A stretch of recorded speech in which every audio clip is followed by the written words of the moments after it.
Alright guys, so today we're going to do my first video on functions. I'll call this function 1 or functions 1. This is where we're going to look at function notation. It will look in a different way to what you're used to. You might see it as f of x like that, and they don't always use f, they can use g of x or h or whatever they want to. Or you might see it written something like this that says f maps x onto, and then you're going to have some sort of expression on that side there. Well, let's understand what it's actually doing first. So here I am going to give a funny little drawing. You might have seen something like this before.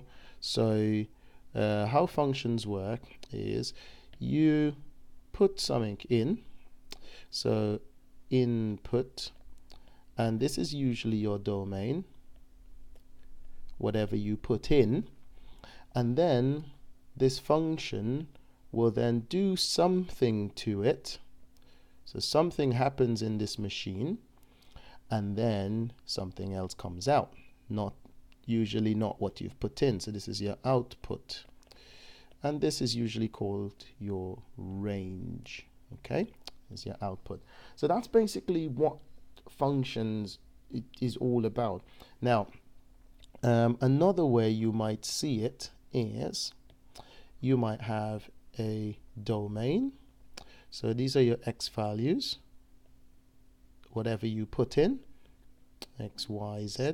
I'm just going to put some random letters there, and then what comes out, or your f of x value, or sometimes called your y value, your range, p, q, r. So what might happen is you put in x and then q comes out, you put in y and then p comes out, you put in z, sorry, and then r comes out, or something like that. And these are called your mappings. So you're mapping one value to another, and it's the function machine that does all this for you. All right, so that's nice and colorful and 2.5 minutes of just complete nonsense. Let's look at some questions. So for example, if my function is telling me that f maps x to x plus 5, another way this could be written is like f maps x to x minus 5. Let's undo that, x minus 5. Okay, if it's telling me that, then what's happening is the input, they might give me some values that I can put in, but we'll sort all that out in a second. So it's saying that the function machine, inside the function machine, whatever you put in, this is your input value, this will happen to it, and then another value will come out.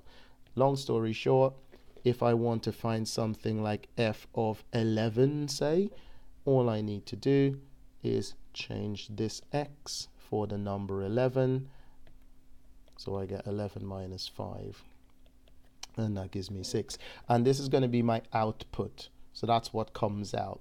Okay, just the same way it would have been the exact same thing I did here. I will just change this for 11, change that for 11, and then I get my answer.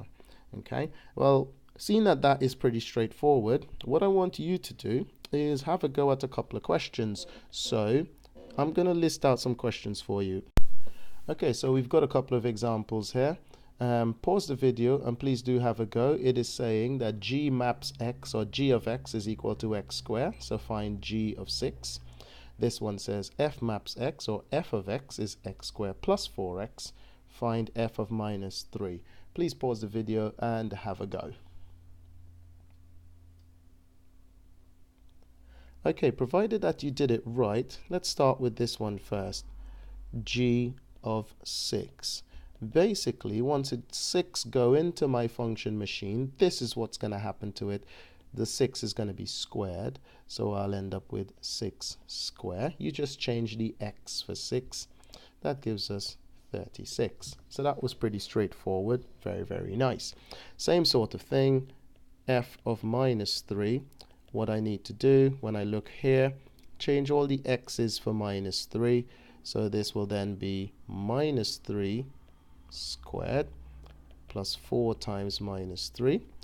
Okay, so once we've got that, minus 3 squared gives us a positive 9. 4 times minus 3 gives us a minus 12. So this gives us minus 3 as our answer. And that, guys, is as straightforward as it is in function notation. It could get a little bit more technical, and I'll show you that here. So over here, we can look at something that will be a little bit more technical. So they might give us something like f of x is equal to 2x squared plus 3x. Looks like your regular function. But then they might say find an expression. So find expression for something like f of 3a. So basically, this is a very complicated function machine now. What's happening is, this is what's happening in your function machine, and rather than put a number in, you put another expression in, just 3a, and they want you to see what the machine churns out. Well, do the same thing you were doing. F of 3a is equal to 2 times 3a squared. Just be very, very sensible with this. Leave the 2 where it is. Replace only the x's with the 3a, plus 3 times 3a. Okay, so that's going to be 3 times x, so 3 times 3a. And let's see what we get. If you're really careful with this, this becomes 2 times 9a squared. Please remember that the square will the power outside will affect the 3, turning it into 9 and then a squared there. We can pretty much finish up. This is 9a on the end over there. And then we finish up by going 18a squared plus 9a. All right, and that is pretty much done. If you feel like it, and if the question asks you to represent it in the simplest possible form, or they might say to you,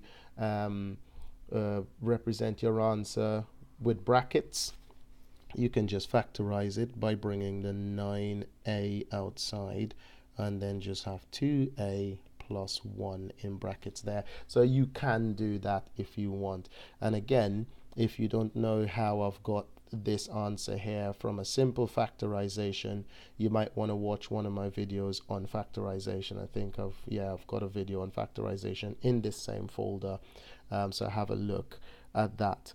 All right, so there ends this video, guys, on function notation, just to get us started. I hope that it was pretty straightforward to you. Practice some questions on your own and see how you get on.